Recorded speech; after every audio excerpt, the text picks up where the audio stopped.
Hello everybody, I'm the author Adam Bushnell, and today we are sharing chapter 5 of Quests in Epica. Now there are 20 chapters in total, and so this will take us to about a quarter of the way through the book. This book is illustrated by Joseph Witchell and Ross Collins. I'm not showing you the illustrations because I thought that perhaps you might like to illustrate the book. And after the book is finished, I'll share the illustrations and we can compare your illustrations to those of those talented illustrators. But anyway, chapter 5 is called Hoof-Hearted. Now, a hoof is the foot of a horse, and hearted, well, when you say hoof-hearted, say it quickly. Hoof-hearted, say it quicker. Hoof-hearted, say it quicker. Hoof-hearted, say it quicker. Hoof-hearted, hoof-hearted, hoof-hearted, hoof-hearted.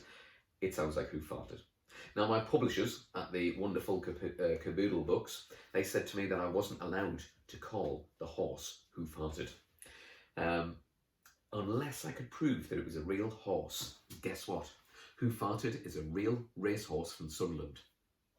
Chapter 5, Hoof-hearted. Anyone there? Emily had rung the bell. Twice. Knocked on the door 3 times. Now she was calling through the letterbox. It was 5 a.m. and she was on time.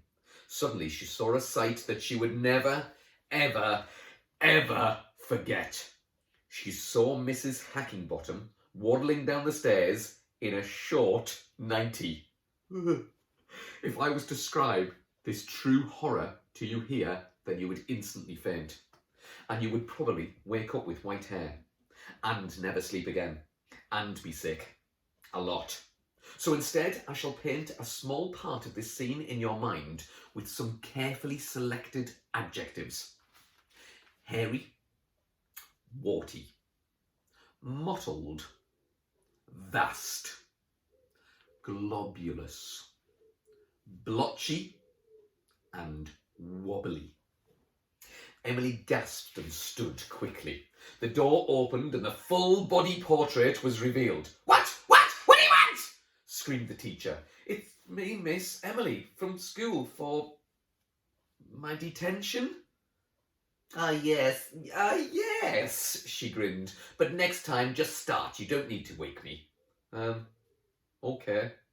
There is only one horse who farted. That's his name. Been in the family for years. Emily stifled a laugh. He needs grooming outside of the stable. Then the stables need mucking out. Brooms, brushes and buckets are all there, round the back. You can give me a knock at lunchtime and make me a sandwich. I'll see how you've got on then. Goodbye. The door was promptly slammed shut and Emily's nose nearly touched the wood. Right then, she sighed. Trudging slowly, she edged around the back of the house. She gasped. The stables stood surrounded by a sea of poop. An unfortunate-looking pony was shakily quivering in the slight wind. Who farted? Sighed Emily. The pony looked at the girl. It was luck at first glance. You poor, poor thing. She wrapped her arms around the thick brown neck and squeezed. I'll take care of you, she whispered into an ear that caught the breath of the girl. A snorting and shaking of a horsey head meant to Emily that Hoof-hearted was relieved and glad that she was here. Setting to work with a flourish, Emily could not keep the smile from her face.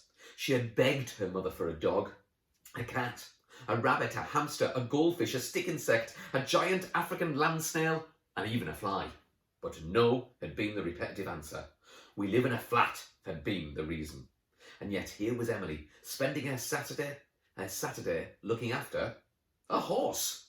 Well, a pony, but a very horse-like pony, with a very unfortunate name, but still. Emily was happy. A smile found its way onto her face and was tattooed there for the whole morning. She scooped, washed and scrubbed while the hours flew by. Then she groomed, brushed and untangled while the pony wobbled around a lot. Lunchtime arrived promptly and Mrs. Hackingbottom waddled her way to the stables. Fortunately, the teacher was now fully dressed. Thought I'd come and see how you're getting on. Emily beamed at her. Save you a job knocking at the door. Kind, aren't I? Emily nodded. What's your name again? Before an answer was given, the teacher continued, Anyway, whatever. I'm hungry. Come inside and you can make my lunch. I'm thinking corned beef, sandwiches and whatsits. Think you can manage that? Emily put down her grooming tools and followed the teacher. Hoof-Hearted let out a contented snort and entered his now pristine stable. With a smile still etched upon her face, Emily followed her teacher inside the musty and dusty house. Cobwebs hung like great garlands from the ceiling. The dust was so thick that the pair left footprints in the carpet. Windows, also thick with dirt, let in little light. But Emily followed the wobbly, waddly form into the kitchen, best described as minging. She found mouldy bread and swiftly cut away the blue. Mrs. Hackingbottom sat at the kitchen table and eyed Emily carefully as she prepared the lunch. Corned beef inserted, sandwiched halved, then into quarters. Whatsits opened and the lunch was ready. The teacher devoured the lot in mere moments. Lovely, she sighed. Then standing, announced, Well, lunchtime is over. Back to work. Emily didn't mind. She had a new pet. She had a pony. It would be all hers. And that's the end of chapter 5. So, what's going to happen next? Emily at least is making the best of this situation. But I'm still confused. Where's the squid habit gone? Why was Don so freaked out? And Mrs. Hackingbottom's house? Well, perhaps you'd like to draw a picture of Mrs. Hackingbottom's house. Don't forget those spiderweb strands and the dirt everywhere, the mould in the kitchen. Wonder what else there would be. Wonder what the toilet would be like. Anyway, so bye for now, and I look forward to seeing you all soon. Don't forget to join me for the next chapter of Quests in Epica. And don't forget to leave some comments for me as well. I'd love to hear from you. Get in touch via YouTube, Twitter, Instagram, and all of the social media platforms. And I'll see you very soon for Quests in Epica.